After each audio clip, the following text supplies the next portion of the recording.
welcome everyone to this week's edition of the Focus TV. It's season 6, episode 32. We're joined as always. We got Xavier Wyatt, Raymond Lyons, Cardo Dudley Jr., and Wilson Tarbay Jr. And let's get to it. Ray, the Mystics, what's the latest with them? Yeah, they split home and home against the Sparks over the weekend. Um, they won on Friday 79-77. Then they lost on Sunday 91-83. Yeah, we all know the story. They're still being riddled with injury. But I mean they're in games. Like I can really only think of one game since they've been dealing with the personnel issues that got out of hand. So they're in games. They just got to find a way to close them. But you know, with their with them being shorthanded, then that margin of error gets a little bit slimmer. So the mistakes are compounded. So they just got to find a way to clean that stuff up until until they get whole again. But I mean, they're still in sixth place, um, holding on to a playoff spot. So yeah, man, if they can just continue to hold serve until the ladies start getting healthy, then they'll be in a good position come the postseason to make a push. And I mean, honestly, if they can get themselves into the postseason, and then they start rounding the shape health wise, that could cause trouble for whoever they play in the first round because you're preparing for one Mystics team and they start getting their dogs back. It's a completely different story. But yeah, they're just having offensive woes. It's something that's been plaguing them all season. They're putting teams on the line entirely too much. The last game they sent the Sparks to the line 31 times, and that's just playing defense with your hands, not being disciplined, and and just fouling too much. So that's definitely something they can control no matter who's on the floor. So they got to shore that up. But I mean they're fighting. You know, but again, like if they were just getting blasted every game, that's one thing. But the fact that they're still competing, pretty much no matter who they're playing, that shows me that they could be in a better spot that they're in now. They're sitting at 13 and 14. Um, with a few of those games, they kind of let slip away. So I mean, it's hard to feel sorry for them when they're still proving capable despite the injuries. So and it's a part of the game. Other teams are dealing with folks going down as well. You got to fight through it and find a way to win games. But they're back in action tonight against the Mercury at 10 o'clock. The Mercury, they're struggling. So, this will be a good time to pick up a much needed win. The Mystics, they're 3-7 in the last 10 games. So, yeah, they got to find some life and get some momentum from somewhere. But, we'll see what they do tonight. Like I said, man, it's a good opportunity for them to kind of sneak one in. They're not in a position to be disregarding anyone, no matter who they play, because their play is so up and down. But yeah, man, I think they're fully capable of getting this win tonight, and we'll see what happens. Yeah, like you said, they got three opportunities this week. You mentioned the Mercury tonight. I think they got Vegas on Friday. Then they're back at home on Sunday. So, the one game under 500, it behooves them to get back over 500 as quick as possible, as you said. So the cavalry arrives. All right, Octavia, I think we're getting close to the official first week of preseason or what have you. What's happening in the NFC East? Yeah, just to piggyback off what Ray said, the Mystics, they're literally fighting. So they're doing all they can. Um, so yeah, like you said, we're officially in the first week of preseason for the NFL. We already had the Hall of Fame game last week with the Jets and the Browns. The Browns were victorious. I believe it was 21 or 17, something like that. Pretty much no starters played, so nothing to really write home about. It's a decent game. There was a blackout, which seems just always something crazy. I feel like happens in at least one game every year. So neither here nor there. But yes, the NFC East, they're now all getting ready to have their first preseason game this weekend. We have some games on Friday, and then we have some games on Saturday. Before I get into that, and I'm pretty sure we'll probably talk about it a little bit later. But as we all know, that the players every year do votes on the top 100 players in the league, and I would just like to notice that two NFC East players made the top 10, which is crazy because I mean, they're crazy, but yeah. Two players made it. So for the Dallas Cowboys, that was Michael Parsons. He was ranked ninth. And then for the Philadelphia Eagles, Jalen Hurts, he was ranked third. I've heard so many different takes about this list all day, and I'm sure they will continue. But congratulations to both of those NFC East teams and their players making the top 10. We'll start with the Washington Commanders. They have their preseason game this Friday at the Cleveland Browns. Not too much talk about who's going to start. As we know, there's not a lot of first teamers are slated to start in most of these preseason games anyway. But it has been talked about Ron Rivera is thinking about starting some of his offensive line. It's been noted that his offensive line has been pretty much getting demolished by their defensive line, although they have a very good defensive line. So it's pretty hard. They're going up against a lot of good players every day. So might be worth a shot to see them against some other players. And then seeing if quarterback Sam Howell will get any work at all in the preseason. Ron Rivera has basically stated that, as we all pretty much thought, that Sam Howell will be the starting quarterback going into the season. Even though they did pick up Jacoby Brissett, who will be behind him as of now. A lot of teams did also release their unofficial depth chart, with the Commanders being one of them. Just a couple of things I already stated that they do have Sam Howell starting as the quarterback in this unofficial depth chart. But one thing that stood out to me personally was that in the running back position, they have Brian Robinson Jr. as listed as the starting running back. I feel like I said it a lot last year that I thought he would bypass Antonio Gibson, and it's already starting to look that way. Granted, unofficial depth chart, we know things can change. But I just think he's more of a pure running back than Antonio Gibson is. And it looks like it's showing so far in camp. Some other things that are going on in camp that kind of are weird. Ron Rivera came out and stated that there has been some concerns from some of the players about how Eric Bieniemy has spoken to them in said practices. Me personally, I think that's something Ron Rivera probably should have kept to himself. That's just my thoughts. But I mean, I don't know what these players want Eric Bieniemy to do. He's not going to change his coaching style. Obviously, his coaching style has been very fruitful. 5 straight AFC championship games, 2 Super Bowls, coaching the best player in the NFL in Patrick Mahomes. I don't understand what the issue is. They need to adapt to him. Obviously, we know that the Commanders are trying to change their culture. And I think that's what Eric Bieniemy is trying to do as well. So I heard a lot of things today that was kind of soft that these players have these feelings. I kind of agree. Granted, of course, we'll never know who these actual players are. I would be remiss and hopeful that it's not any of their starters or top tier talent players, but you never know. So something to keep an eye on. But it just kind of threw me completely off guard to see that today. That they have an issue with, I guess he's yelling too much at them. So it sounds like some hurt feelings out there in Ashburn, Virginia, at their practice facility. But again, we'll see how things go. Again, they'll play against the Cleveland Browns for their first preseason game.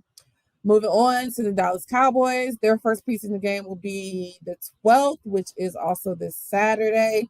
They'll be playing against the Jacksonville Jaguars. Again, not a lot of starters probably will start or play. They did also release their unofficial depth chart. Probably the thing that stuck out to me the most is that they still have Zach Martin listed unofficially as a starter, and my man ain't shown up yet. He is not at camp at all, but he has miraculously made the starting offensive lineman, which of course makes sense. Is Zach Martin? He's one of the better offensive linemen that we have in the league. He still has not shown up. He's missed a dozen days of training camp. He's incurred fines totaling up to $600,000 that cannot be rescinded. I believe Nick Bosa is also racking up some fines for not showing, but his can be rescinded. So that is the difference. The only other thing that they could possibly do is to give him some type of signing bonus if they are able to come to some type of deal that will then eat up those costs. But it's not really sounding like Jerry is in the mood to do any negotiating with Zach Martin. Um, he's basically treating it like Zach Martin has an injury and he's away from the team, which I think is a little weird. Granted, I see both sides of it. Zach Martin is a great player and he feels as though he knows his value and he believes he should be paid as one of the higher offensive linemen or right guards in the league. He doesn't feel like his value was being compensated, although his value was compensated when he signed his agreement back in 2018. And the market changed. He wants it to change as well for him, but the Dallas Cowboys have a lot of players that they need to pay coming up soon. Of course, we know we just talked about Micah Parsons. Dak is going to be due for something soon if they're going to keep Dak. That'll be another story once it comes up. But they have a lot of other people to pay, and it just doesn't sound like Jerry is in the mood right now. He was quoted saying when they asked him, was he surprised that both sides weren't able to find common ground? He stated, not really, not really. Surprise is really not the word there. It's very costly. And so that's that. That's where we are. Huge significant ramifications by anybody's math. And I would assume he's talking about that $600,000 that Zach Martin has lost so far. Only other thing with unofficial depth chart that I won't even say caused a big stir, but just looking at the running back depth, we know it's Tony Pollard, and then we're trying to figure out who's really going to be behind him, as there are rumors are still circulating that Zeke could possibly, make a return, although he's going on some visits now. I think he recently visited New England. So we'll see what shakes out for him. But their running backs depth chart is going Tony Pollard, Rico Dowdle, Malik Davis, Ronald Jones, and then Deuce Vaughn. Deuce Vaughn, had that viral moment video showing him running through all of the defenders during a practice. And we know Ronald Jones will be suspended for the first 2 games of the season. And I think he's also has a groin injury right now. So very interested to see how it all shakes out, where they end up, who's going to be the number 2 behind Tony. Are they going to have a hard hitting running back? Because I kind of feel like Tony's more finesse, just my opinion. But we still have plenty of time left. There are still plenty of running backs still out there on the market. So never know what Jerry will end up doing. Next, we'll go to my Philadelphia Eagles, who also has a preseason game this Saturday. They will play against the Ravens. Notable news coming from them so far. The Eagles have agreed to terms of linebacker Miles Jack as well as linebacker Zach Cunningham on 1-year deals. They were signed on Sunday. They both did not. They were signed Sunday. Sunday night, the Eagles had their pretty much only open practice that they do every year at the actual Lincoln Financial Stadium. Over 50,000 people attended. They raised money for autism. It was always a great thing. But that was the day that they signed, so they did not practice that day. They have practice now. Miles Jack is already taking first-team reps, which is a good thing. I personally believe that was one of the positions that we were kind of lacking in linebacker help with Nakobe Dean, who also has a little bit of an injury right now, being kind of the captain of that position now since losing TJ Edwards in the offseason. So Jack getting some first team reps, Zach Cunningham getting some second team reps so far. It's good. They need to shore up that position. Nicholas Morrow is, also primarily with the ones right now. But we know Miles Jack has a little bit more experience, so we'll see how that continues to go for them. Pretty much the only other thing talking about preseason, I think one kind of interesting thing is there's this long-standing preseason undefeated streak that the Baltimore Ravens have. They have won 23 straight preseason games. So which is wild. Like, how did they win 23 straight preseason games? But they have. And we will see if that streak continues. Granted, again, a lot of the ones are not going to play, probably on both sides. So it just looks like who has the better 2s and 3s and maybe 4s will then shake up to see what happens in this game. No real surprises from the depth chart that they released as well unofficially. The only thing to me that stood out is that there was going to be a battle for replacing of Isaac Siamalu in the right guard position between Cam Jurgens and Tyler Steen at Alabama. And they're still pretty much fighting, but it looks like Cam Jurgens, who is a natural center and really was drafted to be the heir apparent to Jason Kelsey once he retires. But with him having more experience in the scheme and in the plays and within the team, it seems like right now he's the choice for right guard. But you never know. Camp's still not over, and we'll see how that shakes out. Last but not least, the New York Giants. They'll have a preseason game this Friday against the Lions. They are already getting ready to. They're starting their joint practices already. This is the only team in NFC East that has started their joint practices already. So they've already had the joint practices with the Lions these last few days. I believe actually today was the first day. I'm not 100% sure. So their preseason will be on Friday. There was a slight scare with their wide receiver Paris Campbell today in camp. Went down with the leg injury, limped off, but he was able to come back. So hopefully they dodged a bullet with that. As we know, they have issues with injuries and wide receivers for whatever reason that is. So that's a good call for them. Both teams, a lot of teams know that preseason you don't really get the type of work that you really want to get. And a lot of times you get the work that you really want that you can control in joint practices. So both teams seemed a little bit excited to be able to play against other people while still in a controlled environment, making sure you're not hitting the quarterback with that red shirt on and things of that sort. Seems like the Giants offense and the defense didn't fare too well today against the Lions. As we know, the Lions is a kind of up and coming team. A lot of people have them winning the NFC North this year. They said they started well with their 7-on-7 drills, but kind of went to the wayside after that. Couple of interceptions by Daniel Jones, couple drop passes by Saquon.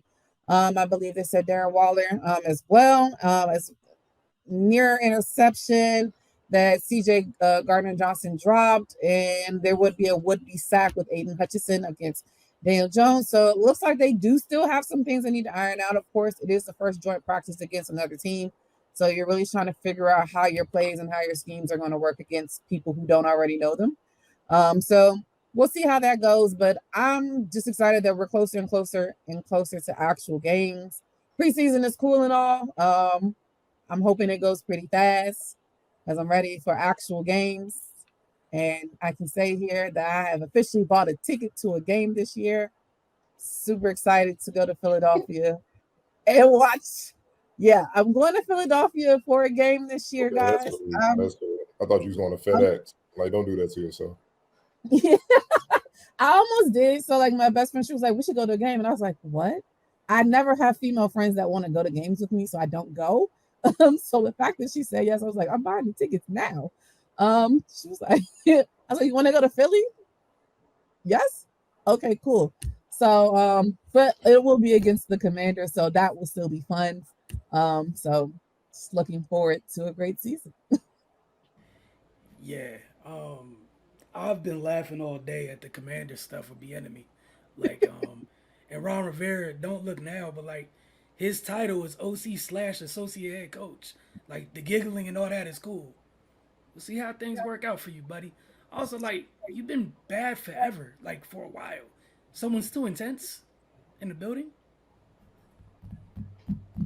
Yes, Take one of the things from Cardell, Twilight Zone. It's just weird. The guy is too intense.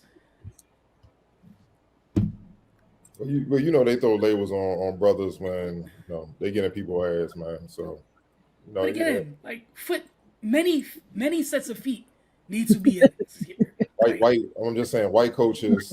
He's a great coach. Bobby Knight, they praise him in general. That's what they need. A brother do that, fire him, lock him up. So oh man, that's it's a lot of crazy. mediocrity they gotta get rid of. So yeah, he's coming from Super Bowl winning and contending, and he's come back to this. Yeah, like he He went from the broke. opposite end of the He left spectrum. Beyonce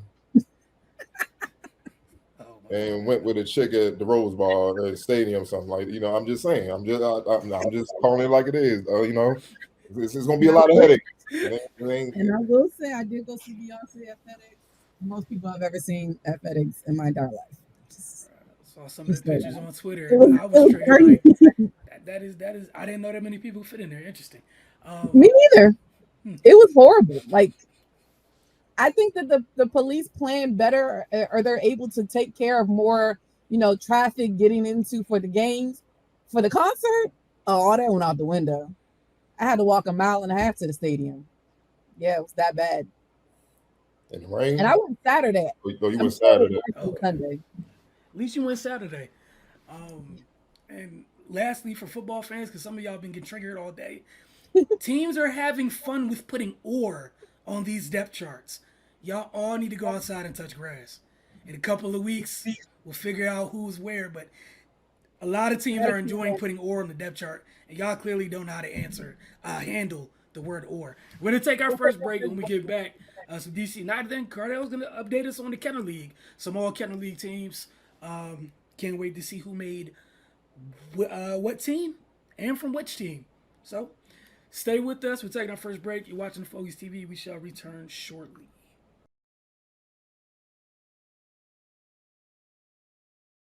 Welcome back to the Focus TV. As promised, quick update on DC United. Like I told you last week, they advanced to the knockout round of the Leagues Cup, and they got to play a very familiar foe, the Philadelphia Union. Unfortunately for DC United going into this game, they are in the midst of a scoreless drought in terms of scoring against Philadelphia, and that continued as far as regulation went. The Black and Red faced Philadelphia last Thursday. It was a scoreless draw. Both teams created several quality chances, and both keepers answered the bell, including making stops in 1v1 situations. So credit to both Blake and Bono for handling their business in regulation with it being a League Cup, and it was a draw. That meant that we are going to PKs. So let me go ahead and put that up for you. And we just go ahead and talk our way through that real quick. Christian Benteke went up first. He handled his business. Not a shock here. And then Bono would make a save on Goose Dog to give DC a 1-0 lead. Big boy save here by Bono. I always feel bad for keepers watching it. When I did play, I used to love it because there's only so much you can do. It's a horrible place to be. And you see that right there was a horrible miss for Chris Durkin, and DC was up at that time. So, a PK, a shootout usually has 5 rounds. So, Philadelphia gets a chance because of that miss to even things up. Pedro Santos steps up, and this one hurts, be real honest. This one hurts. We're just going to let it happen, but this hurt my soul. I could hear that. I know I don't have the sound on. So frustrating because it hit that post so hard. So now we're in the extra round, and Santos just missed. And Bono gets a hand on it. It's just not enough. Again, this is the only time I actually feel bad for keepers in the sport. But for DC United, you were in this game. You did a great job. You just weren't able to finish. It was simple as the little things. I know it's cliche, but it's important. Usually you're taught, most goal scorers, you're taught, you go to that dotted circle. You want to put the ball in the corners. Some people who, technically sound, you can put the ball wherever you want. Those of us that like trying to take care of business real easy, like, you put it in the corners. And not the upper 90s, but the low corners because, there's goalies that are 6'4", 6'5", what have you. Brother, it's like passing a ball in another sport. The ball's going to get there first. Unless, you try to do too much, take something off it. And for Chris Durkin, felt bad. He tried to put that thing up top a little bit, but he was leaning back instead of leaning forward. You lean back and you kick a ball, usually it tends to rise. And unfortunate situation for him and Santos. However, DC United has some time off, so they'll get some training in before they resume MLS play, which they'll travel up to New York to face the Red Bulls on August 20th. So personnel updates for DC United. Last week, the secondary transfer window closed. Last time we talked to you, I mentioned they had signed a midfielder. They doubled up with Panamanian national team members this go round. It was Eric Davis and Jose Fajardo. Eric Davis did play in this game against Philadelphia, and he converted his PK, so shout out to him. Veteran guys, been there, done that before. But both of them have deals that last through 2023 with they didn't make it clear whether it was team or player options. I'm gonna assume that it's team options for 2024 and 2025. So DC United, like the Mystics, hanging in that magical spot of trying to stay in the postseason race.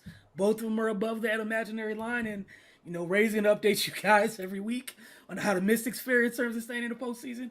And I do my part on this side to see how DC United does, and obviously what things look like as they integrate these new players. As they head into the stretch run. That said, Cardell, the floor is yours with the Kenner League. Yeah, that was funny. My man did the little rock stomp, little pause, Jones. Ball. That's what that. He almost got it though. That was hilarious. But yeah, man. I think the 41st Kenner League, the Kenner League, 2023 Kenner League, whichever one you want to use, ended on Sunday. My mom in the first year, Jim Couch, made it to the championship. Fell by 2 to AWash. Pretty much one of the teams, them and Call Your Mother Deli, throughout the season, I was kind of looking at like we probably see them down the road if we handle our business. And we ended up seeing them both in the semis and the championship, man. It was a good game. We got off to a strong start, 6-0. They made their run. Rowan Brumbaugh for Georgetown. He's been scoring throughout the season. He got more in the facilitator role. He switched things up, and so we had to adapt to that. And one thing they did that was smart, they scouted the hell out of us because they went at our young boys to see if they could play defense. And obviously the lack of experience being freshmen and stuff, they was not seeing man and ball consistently and all that, and they took advantage. But we battled back with the vets. Same way we did when we early in the season. We started the game down 18-2. Put the guys in Jared, Ojo, Everett, Dorian, all those guys, and they got to flying around, causing turnovers, and we were able to come back. And we actually had a 1-point lead with like a minute 30 left in the game.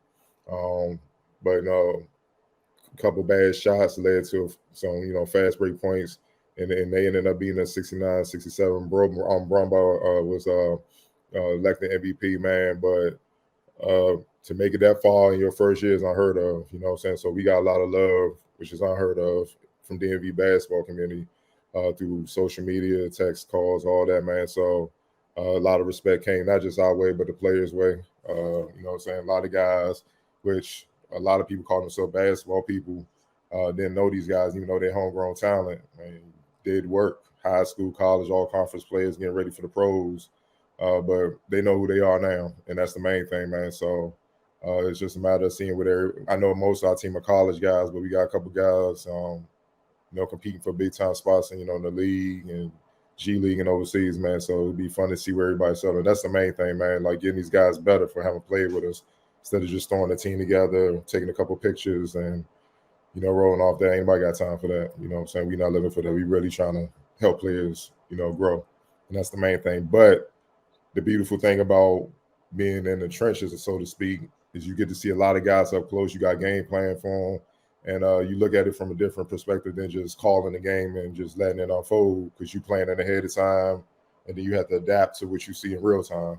So with that said, man, I wanted to do something unique as far as put together 3 teams. Obviously, the all Kennedy team, 5 spots for each team, a defensive team.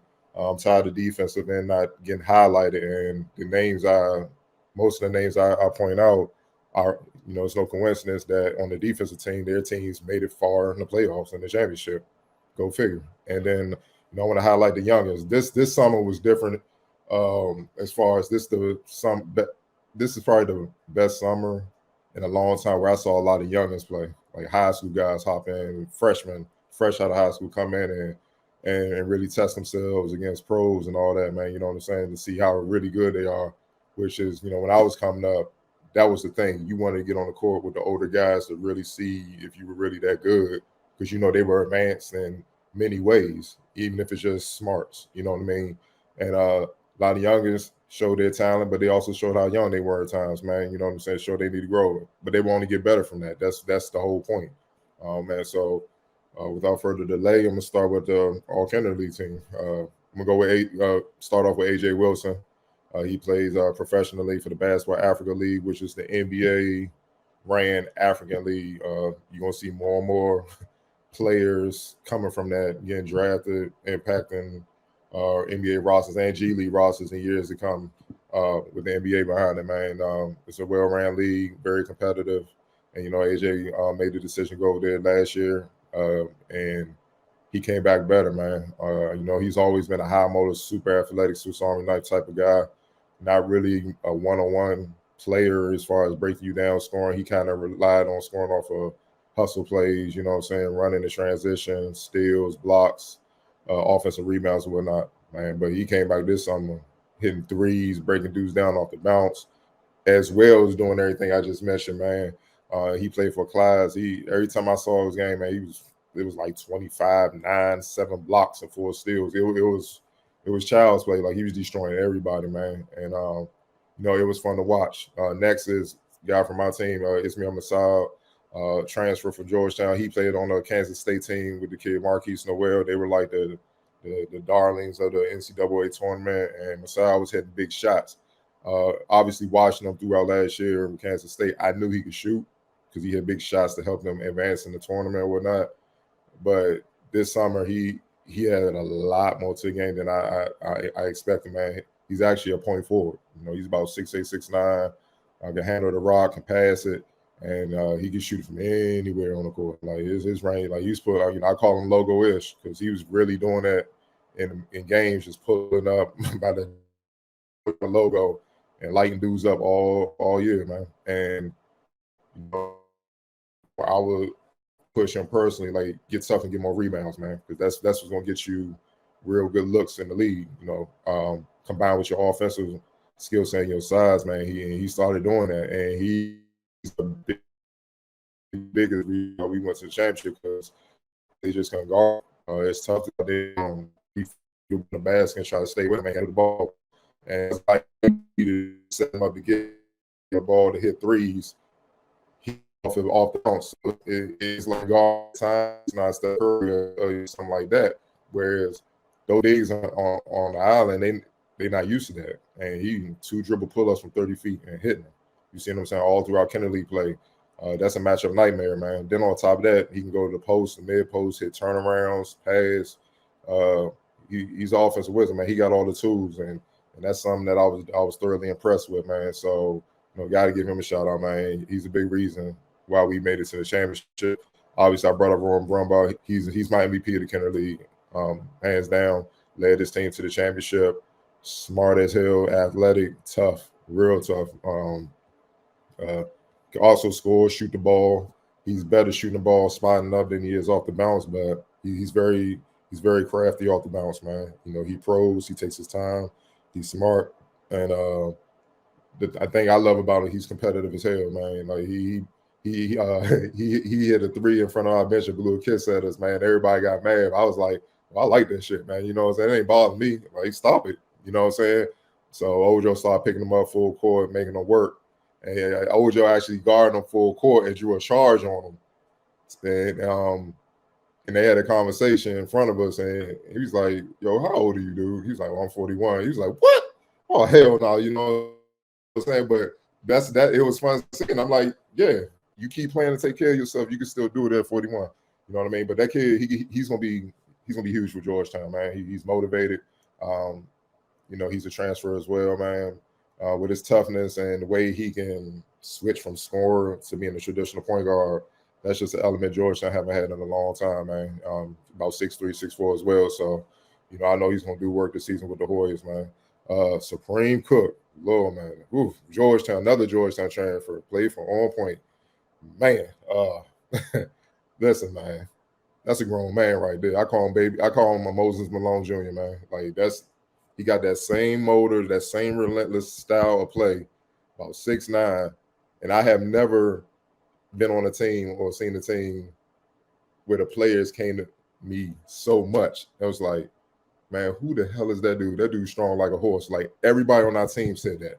Like, he was going through 3 of our players and scoring inside, bro. I was like, y'all got to just foul this motherfucker, send him to the free throw line, man.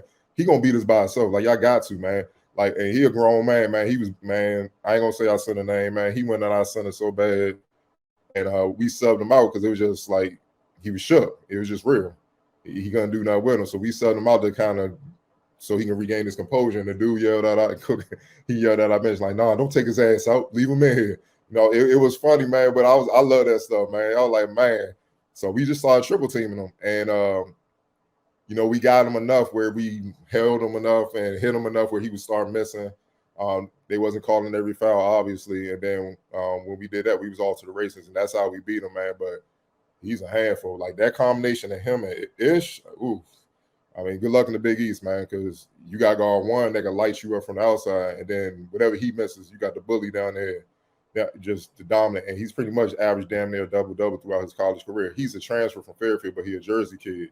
But he a grown man, man. You know what I'm saying? I enjoy watching him, and I'm telling a lot of Hoya fans, I'm like, all y'all that missed the 80s and 90s, that tough, gritty, those great Hoya teams that played that type of style, he's a throwback to that, man. So I know he's going to become a fan favorite right away. And last but not least, man, Garro with our point guard, Ever Hammond, man. Ish was probably 1A, he was 1B. And the thing is, played at UMass well, whatnot. But the thing is, he's always been an off guard. He's always been a scorer. So this summer, for him to get ready for the pros, you got to be a point guard. And he did a great job. We made it to the championship. And the thing I was most impressed with, he held up defensively against all types of competition at the guard, man. The guard position in the Kenner League is lethal. And if you can't hold up defensively, it gets bad quick. And he held up with that, hit some big shots, big free throws, facilitated, and got better and better throughout the season. And those are the two guys that really led our team and earned a lot of luck, man. They slept on coming from a small country, which I don't know why. He used to big shots all year, had him a game from the tournament, but you know how it is, man. People roll away, man. So he did an excellent job. Moving to the defensive side, all defensive team for the Kenner League. Dele Ojo, man. Well, I mean, y'all already know what it is, man. 41 years old, full court, timely steals, turnovers, helping guys out, taking charges on the young boys and all that, talking, leading. He did everything defensively that you could do, and he didn't really care about the points. He had games where he was going double figures, but man, he accepted his role, and that's what his role was, to be our vet, lead. And he led by example with the defense, man, and became contagious. And a couple games where we were on the ropes, he was the one leading the charge defensively. He the one that instilled our press in the middle of a game, 1-2-2, that gave team fits, including the championship game, man. That's how we turned teams over and got back in the game. I wish we went with it longer, man, you know what I'm saying? Because when we could get to flying around, he got bad. It got bad, man. So, he don't, y'all know how he get down, man. It's simple, man. One of the best this read for that, man. This isn't you, Ojo. Another kid, Jared Billis, played for George Mason, played for my team as well. He's probably our defender. And when I mean, he guard one, I literally seen him lock the point guard. He ain't no big. He ain't doing a lot of guards who look for help or kind of look to get a little mad or defense by the way. Man, he guys. So he messed with big guys. It's like 3 block shot in the post, man. You know what I mean? But he did. And it was off to the race, and he was responsible for a lot of steals and a lot of strips and got off Brian, and then we were able to score a lot of the damage. So I also said, man, if he's not on the end defensive team, the only way he's not on is if he gets hurt. That's how strong he is defensively. Rick Williams, former GW for pro ranks, called him with like very small, athletic, long, defending. We laid him in the semis. He was the one I was most worried about out of everybody on their team because of that. And he gave us problems. He gave Ish problems at times. When he switched on other guys, he gave them problems at times. And he's similar to AJ Wilson, man. Their live body. He's not as offensively skilled. Obviously, AJ has more experience playing overseas, playing pro ball for a couple years now. And you see the growth in this game. I think Ricky has a chance to have that type of growth where offensively it'll catch up to his defense. But he's a monster defensively, man. We weathered the storm enough to get the win, man. You know what I'm saying? And the fact that he so much he to coach and that compliment, ultimate, he see we on both ends. Shock saw for years at GW since high school when he was out in Maryland. He had played much as he liked after the GW. So I knew he was a deep monster. All right, AJ, self-explanatory. Ricky Lindo Jr., man, but he just has more experience playing overseas. But anybody that gets you 7 blocks and 4 steals in the game and make it look routine, every time you look at the stat box, kind of speaks for itself, man. So it's easy to see why he's deserving of this honor. He's the defensive player of the year in my book. Had he stayed and played with class all the way through, they would have upset some teams and would have been there at the end. The Kennedy League playoffs, but he left. He had to get ready for the pro ranks and whatnot. So that hurt them greatly, and that's why they went out kind of early. But he was a force, man. He was up there. Matter of fact, had he stayed, he probably would have won MVP too. That's all because nobody could guard him, and he can guard everybody, man. So he had a hell of a summer. And John Davis, G League overseas guy, point guard, played for class as well. He gave us fits, man, because when we try to make passes, the way he can just stop on the 9 and recover and get in the passing lanes, he was either getting his hand on it or he was stealing the ball and knocking it out of bounds. And it made it where our guys were hesitant to pass for a while. That's the ultimate sign of respect. And even when we got mismatched and we got switches, we tried to go to our bigs and we yelling at our bigs, be strong, body him, bully him. He was not moving. He was talking to the bench it ain't that easy, dog. So we just had to respect it, man. All right, pass it back on. Let's go somewhere else, man. We had to respect it. So he's a monster defensively, man. You know what I'm saying? And Clydes was winning at first when they had their full mob. The guys started, having to go handle business or whatnot, being in and out, and that's when they fell off, man. But had they stayed together, they would have definitely been in the mix. And moving on to my last team, our underclassmen team, which is, the best college underclassmen, freshman, sophomore, and the best of the high school guys that came up and played. Got to start with our young guy, Tyler Perkins, who had a great summer. Still needs some work. I ain't gonna, be like everybody else and say, man, he on his way to the league, one and done or something like certain people saying, man, he got work. But man, for him to be under those lights, man, and start, and he has a name, and a lot of people were coming at him because of the Capital Classic MVP and being first team all Met. I mean, he handled it well, from opening the first game. He almost tied Allen Iverson for record for the best debut in Kennedy League history. He scored 37 points. AI had 40. So that kind of tell you what it was. But like most freshmen, as the league went on, he was up and down, had a couple talks about what he needed to do, and then he rebounded and bounced back and finished strong. And that's a testament to his mental toughness and coachability. He listened to it. And he switched some things up, and he understood that this isn't high school anymore. This isn't him in Atlanta. You playing against guys that top level college and pro guys, man. You gotta. It's faster, and like he told me, the thing he learned playing in the league, the one thing is it's no room for error. One mistake, and you're already burnt, and that mistake can lose the game. So that's the thing that he learned on the fly, man.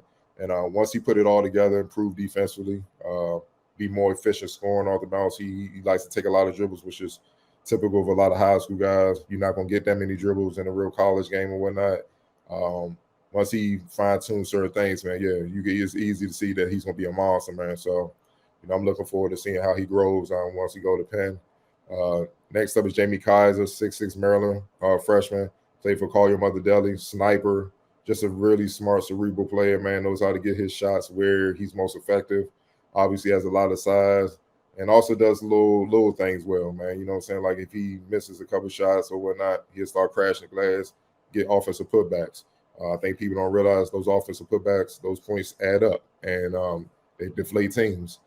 Setting good screens. He's just a guy that know how to play on top of his ability to score and shoot, man. So I see he's overseas on that foreign tour putting in work already, man. So, I think Maryland gonna love him this upcoming season.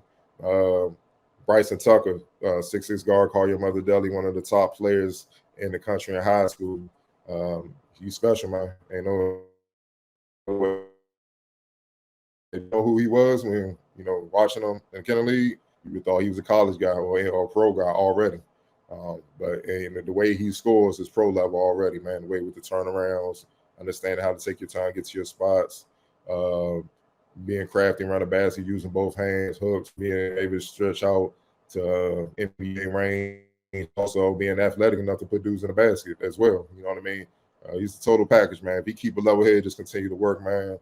The sky's the limit. He already has offers from the best schools in the country, man. So that's already a given. He's going to a high major school. Just a matter if he's gonna get to the show or not, man. That takes a little bit more work, man. But he's on the right track for sure. Very, very special talent. Next up, Malik Bowman, 6'8" wing, overtime elite, A-Wash. He probably in the first half of the championship game, we couldn't guard him. He was eating us up from mid range. 6'8", he was just shooting over us, but he's stupid athletic. I thought, I remember the name, but I forgot he played for Overtime Elite. Boy, already 6'8", 235 coming out of high school. And super strong, athletic, lefty, man, shoot mid-range, understand how to play, guards 1 through 5. He's a monster. He's super talented, man. He has league twos already. And, he gave us fits. Once we kind of got used to his athleticism and stuff, our experience caught up to him. But he did his damage in the first half, man. That's how they was able to hold on against us, man. So I give Younger props, man. He's legit for sure. And last but not least, Darren Buchanan, 6'6" wing, George Washington. He's a Virginia Tech transfer. He's a redshirt freshman. Played for the DC Reds. I love it. I mean, obviously going back to his high school days at Wilson, man. Love it. I just love his high motor and energy and athleticism, man, and his versatility. He can play anywhere from the 2 to the 4, which makes him hard to guard. Bigs obviously having trouble staying in front of him, and then smaller guys, he just bullies them. And once he kind of gets you on the tip and gets inside the paint, it's always a dunk because he's so athletic, man. So I'm excited to see what he does at GW. He did his thing, man. I think he scored 20 or more points in the majority of the games they played. You know what I'm saying? And they were efficient points, man. So sky's the limit, man. He's a super talent, man. And enjoy watching him at the Smith Center, man. So those are my teams from the 2023 Kenner League. And looking forward to next year. All right, we're going to slide into our second break when we get back. A couple rapid fire questions. You're watching the Focus TV?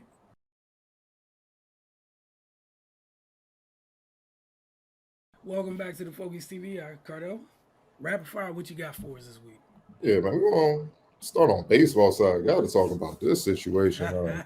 Suspended Orioles broadcaster to return to air Friday per report. Orioles play-by-play broadcaster Kevin Brown is expected to return to Madison booth on Friday when Baltimore travels to Seattle to play the Mariners.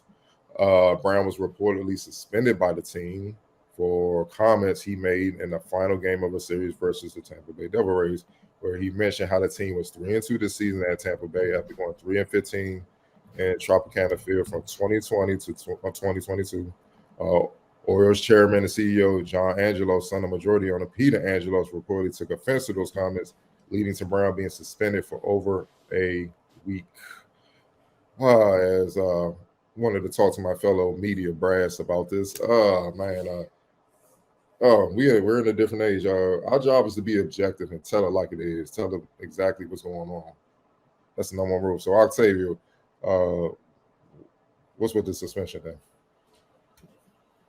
I mean, but did he lie? No.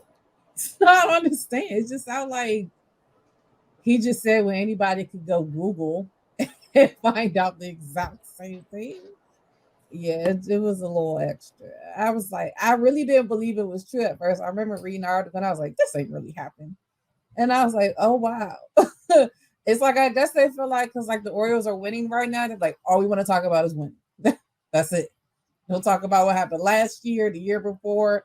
We'll talk about anything that sounds bad. But yeah, that's just wild. Like I could see if he lied or made up some crazy. It's just ridiculous. Ray, what are your thoughts, man?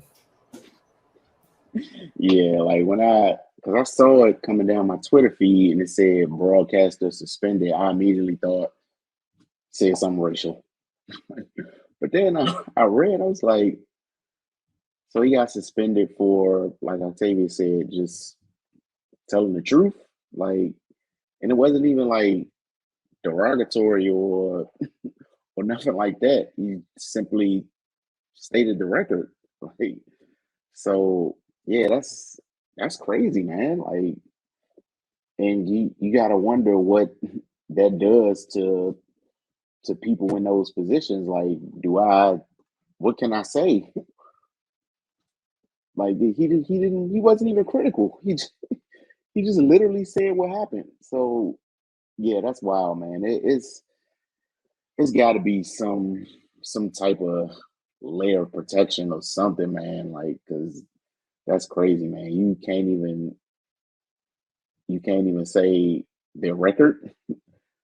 Like, well, what's that about? But yeah, it's. I wish I could be shocked, but it'll take a lot to shock me in regards to how owners and sports operate. But yeah, that's crazy, man. I definitely did not expect that to be the reason he was suspended. Yeah, it's not much new. When you pay attention to play by play from now on, you see them like really being fanboys and fangirls of the team. This is why. I remember a guy by the name of Jay Michael who used to cover the Wizards. Disappeared, had to go to Indiana and cover that team because I don't know, he was telling the truth. And then all hell broke loose with the Wizards, and he ended up looking, right at the end of the day. But yeah, it's wild, man. But Wilson, your thoughts? Man, use the A word. Like, he was just holding y'all accountable. Y'all keep losing there. Like, it's not his fault. He's not playing. You're not writing him checks to not hit pitches, not strike people out. Right? You have one World Series win. It was 1983. You've been to the World Series 6 times, all of which coincided before 1985. This is the comment that has set you off. Not years of mediocrity, years of watching the Yankees, the Red Sox, and everybody else in that division have fun over and over again. This was the thing. This was the straw. This year, when you're doing good, this was the magical line that cannot be crossed. Bro, these owners, find something else to do. Like, I don't understand what's wrong with some of these owners. Why are y'all even listening to the broadcast? One. Two, you're winning. Shut up. Be happy. Enjoy the fact that your business is finally doing well. That the fans finally feel good about spending their hard earned money to come pack out this stadium. Be happy. Because things happen in cycles and how things usually go in this division. This won't last long. Enjoy this. Why are you even mad? Like, this literally makes no sense. But, I'm not shocked. As Ray said, I cannot be shocked. I refuse to be shocked. Even some of the news coming out today about other things with, like, that line that used to be there for, like, media. And that thing is ever so blurry right now. And that's why I guess I'm not really shocked. Well, I'm not shocked. We see it all the time. I just refuse to go with it. I guess I'm on my Dave Chappelle. I'm gonna continue to do what I do, and they just have to accept it. But it's weak to me. Um, like we're the in between the actual team and the fans. So we supposed to report to the fans what's actually happening. That's all he did. So if you're gonna take away guys' ability to do their job and just pretty not just dudes, women too, and just pretty much make them yes men, what's the point? You might as well talk. You see what I'm saying? And you see it on their social media accounts. Motherfucker be on a 10-game winning streak and they just post, we are the most viewed. Come on, dog. Don't do that. You're trash. Like we don't want. No, you're not. Like where you getting this viewership from? Or the arena was filled up. Like no, we were there. No, don't do that. Like stop lying. You see what I'm saying? It's just ridiculous, man. So, um, society Society that got so sensitive is ridiculous, man. That's where it all stems from. No one wants to hear anything critical. It's like, homie, if you're gonna sit in a seat as an owner and y'all not doing well, you're gonna hear about it. That's what comes with being in that seat. And if you can't deal with it, sell the team, let somebody get it. And this coming from an old Heroes fan. You see what I'm saying? But it ain't been much to talk about since honestly Cal Ripken retired. Let's call it what it is. You had a couple players come through and all that, but they ain't stay long. They dipped for obvious reasons. So, nah, man, you should be more focused on winning and making sure this continues because that's what was happening when Cal Ripken was there. Then when the World Series went up, but they were competitive. You had somebody to lean on. It was leadership. I can go to the Camden Yards and actually root for a team and feel like my money's value doing so. Ever since then, it's like, why? What's the point? Unless the Yankees come to town, I might as well see some great player, Derek Jeter, somebody play, Alex Rodriguez play, or something like that. That's it. So, people need to stop being so sensitive and focus on the main thing. People want to talk, and you can't stop the whole world from talking, especially when you sit in a high level seat like that. It's just ridiculous to try to pump media and to be me and yes man and the program them to feel how you want to feel. That's not realistic, and it just speaks volumes on why the Orioles have been in the state they have been in for decades. You know what I mean? So moving on to the NBA side of things, Team USA obviously have started started their run in the 2023 FIBA Basketball World Cup, which will go on from August 25th to September 10th officially. And ahead of the action in the Philippines, Indonesia, and Japan, there have been numerous questions about the team's roster. The lineup includes players such as Anthony Edwards, Paulo Banchero, Brandon Ingram, Jalen Brunson, Mikal Bridges, Tyrese Halliburton, Jaren Jackson Jr. Bright young stars that are coming up in the league, obviously. But for some reason, one notable player has been mentioned, and he was disappointed not to get an invitation. Trae Young. Uh, you can argue that Young should be on the roster, obviously. Been a two-time All-Star, third-team All-NBA selection 2022. Yet he didn't make the team. During a recent interview with longtime NBA guard Gilbert Arenas, Young sounded as if he wanted the opportunity to play for Team USA, but didn't get the chance. Quote, I would love to play with guys and show up my passing and not have to go out and score a lot and just be there if they need me to. I'd be happy to. Obviously, I love to play. But I respect the OGs and understand you need to take your turn. But I believe that I should be on there. Obviously, Gil, doing what he does, went on to address that he described the team as a sorry ass group. He called it embarrassing and that there are star players who want to play for Team USA, but the response seems to be automatically to say yes, but he's not going to fit our style. Oh boy, yeah. So Ray, we're gonna start with you on this one.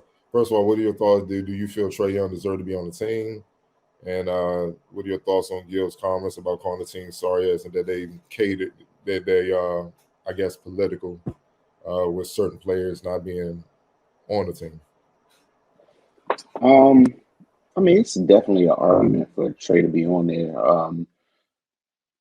But it's definitely an argument for him not to be on there. FIBA's a little different. You're gonna have to play defense. That's one. He said he wants to show his passing and all that, but that ball and hand style he plays with the Hawks, you definitely can't do that playing internationally. So, if he's willing to amend his game, like he said, then that's great. But I mean, my thing is every time situations like this comes up, whether it be, a national team, all-star game, or what have you, if you're gonna put him on, who are you gonna take off? It's only but so many spots. Everybody that wants to play is not going to be able to play. These conversations just need to stop every time. I mean, somebody's always going to be left out. It is what it is. It's only 12 to 15 spots. Just better luck next time. Like it's not the end of the world. As far as Gilbert Arenas, I really wish people would stop talking to him. Every now and then when he's not doing too much, he'll say something worthwhile, but for the most part, he he's just a windbag at this point, man. And it's a shame because he has a lot to offer. But he decides to go the incendiary route and just say stuff for clicks and views. So like it and it's and it does more harm than good because I mean when he was right, he was held to deal within the league. Can't take nothing away from what he did on the court. So his word is gonna hold weight. And when he's out there just saying nonsense, then people won't run with it. Especially since he's one of these guys that likes to, cater to newer fans and newer players. Um, he just said something crazy about Bill Russell that I'm not even gonna get into, but you know, he's still 25 years old in his mind, man. He got to grow up. Um, if you're gonna be on these platforms and talk about basketball, then talk about it the right way. Don't just be on there trying to be Howard Stern or whatever, man. It's annoying at this point, and it's old. Um, you need to find a new route, man. So yeah, it is what it is. Whether Trey is deserving or not, that's a conversation for another day. But the people that are on the team are deserving as well. And another thing, we got to be honest about is the top guys don't want to play USA basketball anymore. So the pickings are going to be slim. So I mean, it is what it is, man. Hopefully they do well. Hopefully in the future, top guys start to want to play on the national team again. But we'll see. Wilson. There's just much to do about nothing. Two dudes who don't value defense talking about why both of them wasn't on the team. Like I don't want to. I don't care what either one of them have to say. Gil, we know why you weren't on that team. Trey, we know why you not on this team. Like I don't understand. It's FIBA basketball. Little tiny guards don't do well in it. It's. I'm not being rude. It is what it is. The guards that do well, you take your aliens. I'm so sorry, Trey Young. You are not one of those. I know everyone has a very short memory. Y'all remember the team that just went over and won gold? And remember how Drew Holiday wasn't even allowed to win a championship, take a deep breath, relax, and ease his way into games because two little guards went over there and died? Dave Vincent. And died? Gabe Vincent. Dave And Vincent. look, Like stuff I'm out not, man, I'm not even trying to be funny. They had to put bigger guards on Tremont Waters last night. Like, he might have, I don't know what he would have done to Trey. Not being rude, just being honest. there. You know what he would have done to Trey. Okay, we all know what he would have Everybody done to Trey. Trey. Okay, I'm sorry, you're right. He would have had a game Vincent night, and people be like, "Why are you not in the league?" Conversation would have happened. But again, the guards that usually go over there, they look like Ant. Those are the guards that go to FIBA and break the world because those are the guards you got to take. Bro, the point guards over there is Luka size. Guess who they play in the second game? I know. Yeah, those are the guys, right? And what happened? Drew Holiday, and the only reason Drew Holiday wasn't Drew Holiday, he went out. But this is why I've been giggling and laughing about the Dame stuff. Silly old me. I know I'm a little old. I remember you being on Team USA and everybody like, thank God Drew Holiday's here. Please, Drew. This man came in and had to play the whole game off the rip. First off, winning the ring. That is real. I forgot Like, I'm about not that. trying to forget. Like, I hate to be that person. But he couldn't even win a ring. He took that flight. That man was in a Dragon Ball Z chamber on the plane. Devin Booker. Him and Devin Booker, yup. And Chris Middleton, yup. Those three, yeah. Fresh off the finals. You had Drew Holiday, Katie off the Achilles, out here doing way too much because they took them little itty bitty guards and dudes who don't value defense. To Book's credit, I give him a little credit. He tried to play defense last year, but we talk about Trey Young. You didn't try at all. Like, not even a little bit all year. You didn't try. And I'm gonna leave the other dude in Portland alone too. I don't want to see you near this ever again either. Just that end of the floor matters. People keep acting like it doesn't.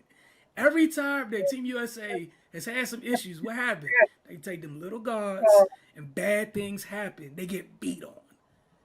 Almost every time. And there's nothing wrong. It's just being honest. If it's a more bigger physical type of play and you can get away with stuff, man, unless you a little guard that's built for that, bro, it's not a good place for you. It just happened. Like, what's it called? You mentioned Devin Booker. We started seeing Levine getting more reps coming off that team a little bit more because he can defend. This is just being honest. Not being, even last night, what did they do to change the tenor of the game? Hey, Mikal Bridges, come here, buddy. You got to go guard the point guard. Josh Hart. Yep. Oh, yeah. Those are the guys that had to go do it because, oh my God, it's the NBA and you drop 30 and that. Nobody cares, dude. This ain't the regular season. And that's cool that you want to pass. I don't care. I would have been impressed if you said you want to play defense, even if you were lying through your teeth. I would have at least been happy to hear the lie. But you know why you're not there. And I'm not going to see you next go round because depending on how this goes, we know the OGs are playing this the next what's it called?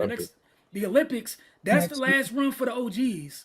So Trey, you're not going to be on that team. And then what's it called? Let's keep it a bucks. I think Cade declined because he's coming off the injury. And last time I checked, how big is Cade? Oh, that's a big guard, big guard. So that next cycle, Cade to be part of that. Trey, it's a wrap, dog. Let it go. But still, go focus on defense for your respective team. I'm sure the Hawks would appreciate it, but I don't want to hear about this no more, man. And y'all missing one key ingredient. What he did to Nate McMillan, who's an assistant coach on USA basketball. Just like the players talk, don't think that the front office and coaches don't talk. I think that's the reason why your ass really got left. Like the defense went up, but that was really like, okay, you're a coach killer. Coach killers don't get on the team. Well, Octavian. I mean, honestly, y'all covered everything I was gonna say. Because I'm literally like, all right, let me pull up the roster just so I know for a fact. I'm like, okay, Paolo, he played defense. Mikal, he played defense. Jalen, he played defense. Anthony played defense. It's a lot of two-way guards that play defense and can score on the other side. And I don't think Trae Young does that. I ain't seen it. So I'm like, I don't want him over none of these players. I'm like, and I was even a little bit hard on Austin Reeves, but Austin Reeves played better defense than him too. So I'm like, yeah, why? And then just like Ray said as well, we know that the OGs or the older players, they're not playing in World Cup. They don't want to play in FIBA. They want to play in the Olympics and get medals. Now, when that roll around, then you might have a little bit of difference of who's going to be on that team. And like you guys have also said, Trey, that's not going to be for you either. So yeah, it's just I would have never imagined Trey Young. Like honestly, like the fact that this was even a conversation, I was like, wait, what? Okay, I guess. But and then you talk about Gilbert Arenas, like everybody got podcasts and shows now. Like it's just too many. It's just too many for everybody to have too many. It's a lot. But yeah, because I'm looking at all these guards like I wouldn't want Trey. What is he, 5'10"? Am I being rude? He's about 6 feet. I'll give him 6 feet. Okay. So Paolo 6'10", Mikal 6'6", Jalen 6'2", Anthony is 6'4", Tyrese Halliburton 6'5", Josh Hart 6'5", Brandon Ingram 6'8", Jaren Jackson 6'11", Cam Johnson 6'8", Walker Kessler 7 feet, Bobby Porter 6'11", Austin Reeves 6'5". Like I don't understand what the conversation is about. Size matters. And FIBA, like, and definitely because, like you said, like it's definitely more physical, and like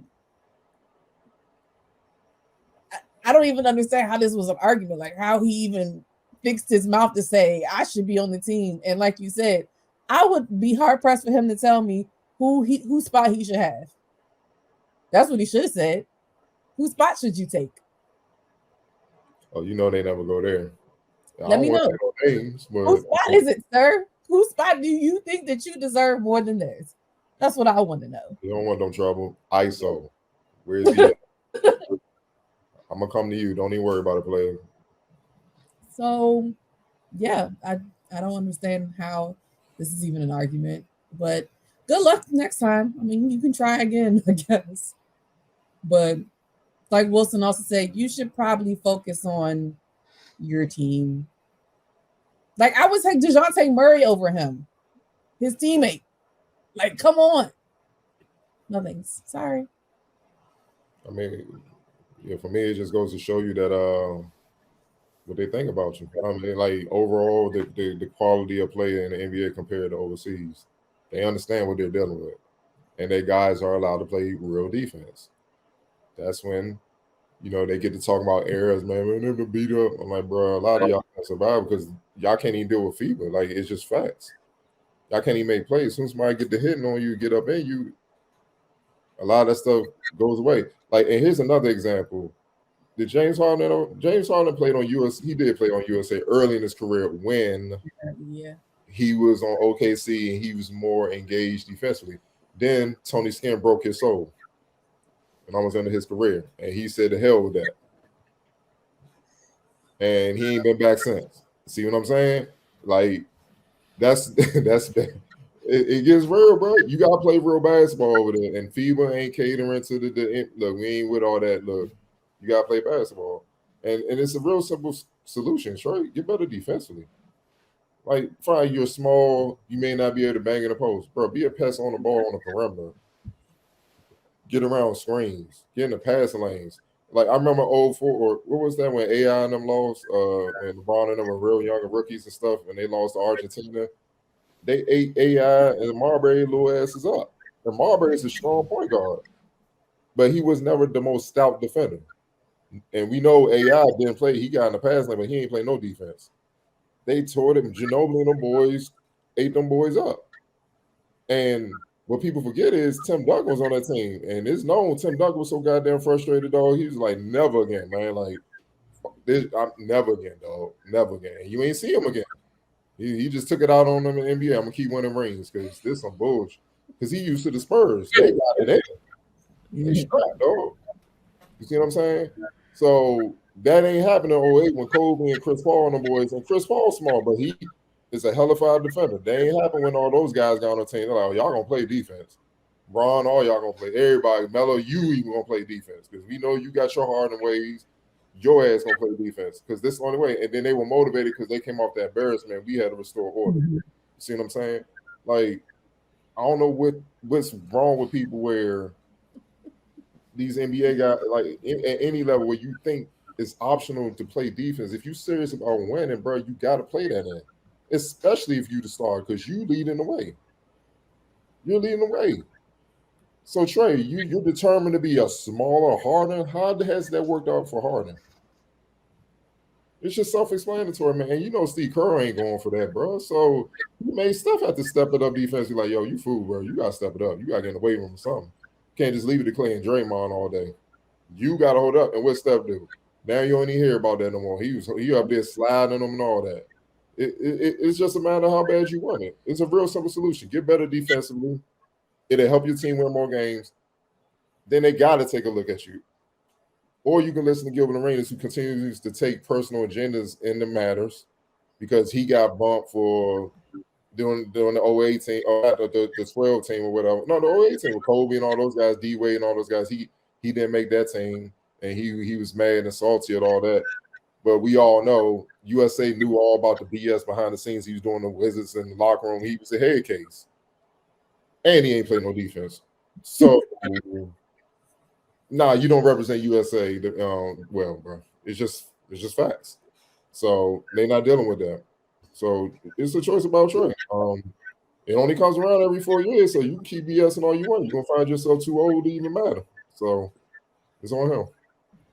Yeah, and like you said, the crap that people do when it's all sweet and people telling you it's cool, the people that acquired the whole time is gonna come back around. And that's how I learned the front office work. They don't even argue with you. Now Pat Riley gangster, he'll let you know, like I got your contract in the briefcase. You can go. Now he'll go gangster, but they just quiet. They just let you talk all that ish. Then dudes just disappear. You don't even know who they are no more. I'm serious, out the league. And then they on podcasts begging, I should be in the league. Marcus Cousins, Michael Beasley, it's always everybody else. It always comes up. Now you just regular dudes and don't nobody care no more. The A word, all of them, the A word, that accountability's a mother. Y'all just gotta let it go. And for Trey, I'm not even being rude, but I'm telling y'all, like, just looking at what's it call's face. Did y'all see the screenshot of Kevin and Dre's face 7 minutes into that game last night? No, I didn't see that part. Oh, I'm gonna get that screenshot and put it in the group chat. Their faces, unless they were talking about nuclear physics, Yeah, that cycle, it's gonna be littered with the older guys, be littered with vets, and even this group right here, some of them are gonna be playing for the right to be on that team. So Trey, if you on the outside of this, just looking at the guard position, Kate declined. You didn't even have the option to decline. It wasn't thinking about you. So you throw Cade back into the mix. Some of these other young guards that are going to get better by the time that go around. Um, Steph hasn't played yet in the Olympics. Just something to think about. So I'm just me being me. I would think if Steve's going to be in the coach, he might go out one time with his road dog at the one. You know, I'm assuming Kev's going to play again. Dre will probably be around. You're going to fit some kids in, and it's going to be defensive based. Dude, you're not playing. Bro, you forgetting other point guards. What about De'Aaron Fox? Oh, yeah. Like, guys like that Hey. I'd take him in a heartbeat. What? Oh, yeah. Give me And De'Aaron. even, what's it called? He know the system. What they running in the sack? Mike Brown. He's walking in quietly. And again, just looking at the garbage, bro, there's a list of people that fit this requirement before they get to thinking about you. Like, even if the top, like the first 7 people say no, the next 5, like, there's more people to pop up because of the defensive side of this. And it's just, I think it's a healthy reminder for everybody who's like, that side of the floor doesn't matter. Yada, yada, yada. All right. Bro, Luka give you 70, you put that boy out there. Yeah, it's going to be bad. They will take turns. It's going to be bad. They don't care. We watch Manu and them did whatever they wanted to them little guards. Yeah, I'm already. It got bad. They were just like, Carlos Arroyo. Yeah, Carlos Arroyo. Oh, no. Like, think about it. There's Puerto literally Rican a Iverson. greatest He got hits list. Puerto Rican Iverson, bro. There's a greatest hit list of opposing guards that have murdered this country's little guards on that stage. Bro, leave them at home. Just leave them at home. Just not being rude. I don't even know why you talk about this, but we appreciate y'all tuning in as always. We'll be back next week. Octavia, I know you'll be happy you get some preseason action to discuss why people are being triggered about nothing because it's preseason. Just remember to get over to DCTV to watch the show. And don't forget to go to FocusTV.com every Wednesday morning. Tune in to Focus TV Wednesday at 9 a.m. on our Roku channel. If you got a Roku television device, all you got to do is add the channel. Go in the search box, type in the Focus TV, double tap OK, and the channel will be added. And we'll see y'all very soon.